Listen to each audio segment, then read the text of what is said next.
ଲୋକମାନେ ବଡ଼ ଜୋରରେ ଚିଲେଇ ନିଜର ଲୋକମାନଙ୍କୁ ଦବେଇବାକୁ ଚେଷ୍ଟା କରନ୍ତି। କିନ୍ତୁ ଭାବନ୍ତୁ, ଏଇ ଯେଉଁ ଶକ୍ତିକୁ ନା ନିଜର ସୁଶବ୍ଦ ଆଉ ସୁବ୍ୟବହାରରେ ଖର୍ଚ୍ଚ କଲେ କେତେ ଭଲ ହୁଅନ୍ତା।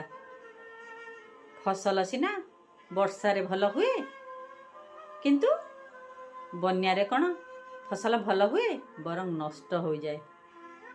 ବୁଝିବା ଲୋକ ହୋଇଥିଲେ ନା ଠିକ୍ ବୁଝିଯିବେ, ହଁ ନା? ଜୟ ଶ୍ରୀ ଜଗନ୍ନାଥ।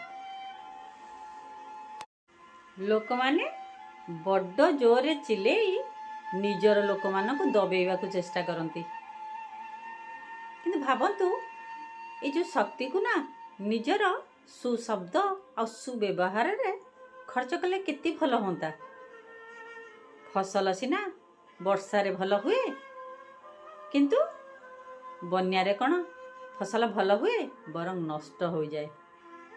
ବୁଝିବା ଲୋକ ହୋଇଥିଲେ ନା ଠିକ୍ ବୁଝିଯିବେ, ହଁ ନା? ଜୟ ଶ୍ରୀ ଜଗନ୍ନାଥ।